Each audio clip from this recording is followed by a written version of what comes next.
Part 1. What story does to the brain? The first thing that you need to know, you can write this down. Facts don't change people. Stories do. Humans learned through story way before lectures and books. Picture a campfire crackling. The community surrounding the fire has their full attention on Grok, who is telling the story of a hunt that went badly. The horror of it, the tragedy of it. Everybody is gasping, they are feeling, and they are not going to make that same mistake. What we need to pay attention to here is the brain doesn't, well, it rarely stores neural data like in a filing cabinet. It files its facts inside stories, inside the relevant thing. Think about, we all know that when chicken's been in your fridge for a couple of days, you probably shouldn't eat it. But when your housemate comes and tells you about the 24 hours that they were laid out, going at both ends because they didn't observe the chicken rule, then you pay attention. Their recounting of this visceral experience leaves you feeling sick because you're experiencing this story along with them, and you don't want that. You don't want that. The reality is that we don't live in the world. We live in our nervous system. Our peripheral nervous system, and then our central nervous system, brain, which processes all of the data that comes up. And when a fact that hasn't come by way of your messaging system comes across the brain, the conscious brain, your bouncer brain, asks, does this fit the story I already believe? Does this match my identity and my values? And does it feel true?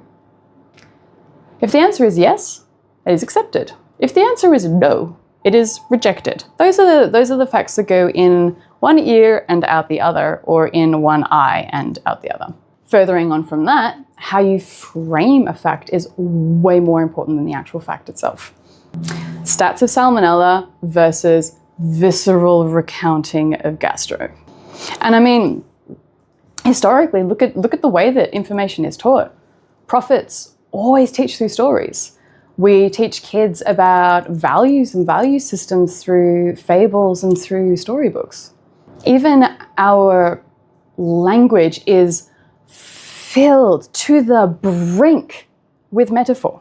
We're creating images constantly. We're creating stories constantly. This is just about recognizing that and harnessing it and putting structure around it so that you can tailor the effect that you're having. There we go, that's it.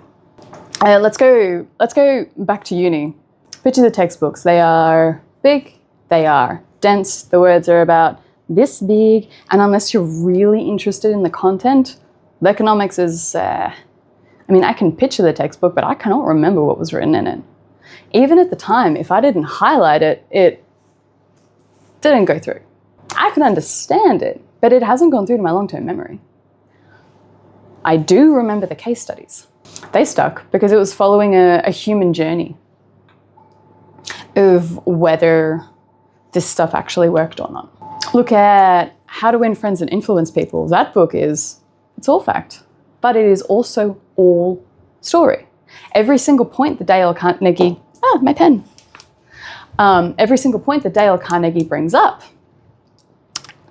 in the original and in the rewrite has case studies. And in each of these case studies, their lives and businesses changed in a meaningful and positive way. So we get to the end of that remembering what they did much more easily than if it had just been a list of stuff to do.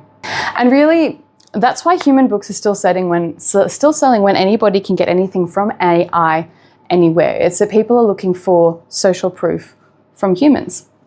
Sprout recently did a study that's showing that the younger generation is actually going to social media before search engines. So they're looking up in TikTok and Instagram how to XYZ and looking for real accounts with, you know, the less edited side of videos so that it seems less AI-like to get their information and advice from people. Anyway, I digress, but it's still stories. Which actually does lead to my next point. In nonfiction, we only trust teachers that have been through what we've been through. You know, if you're sitting with a grief counsellor who's never actually lost somebody and telling you that you just have to accept and move on, you know, you're sitting there wanting to be swallowed by the couch because all you want to know is from someone that has already been through it, that someday it's going to hurt less. This is why when you are talking about story, especially if my nonfiction is out there, it's important that you only speak about what you've already been through. Stories that you actually have the experience and expertise to tell. Essentially, the voice-to-page method is you find the universal problem that you've lived through that a whole bunch of other people are experiencing as well. You talk about your unique solution, the way that you got from one side of that problem to the other side of the problem.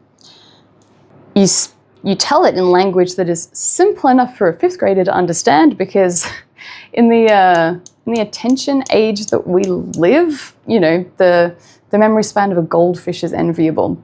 Things need to be simple. If you don't take your reader by the hand and lead them through your point, they're wandering off, they're putting down your book and they're not finishing.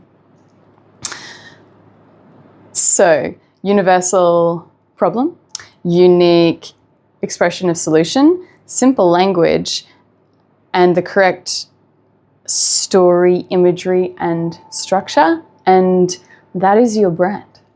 That is how you can change people's life for the better. And my fiction writers out there, this is what your hero needs to have. Your hero moves through this, your reader moves through this. That is impact, that is change, that is power. You know, we'll go into some ethics later, but stuff is powerful. What have you learned so far? Facts don't change people, stories do.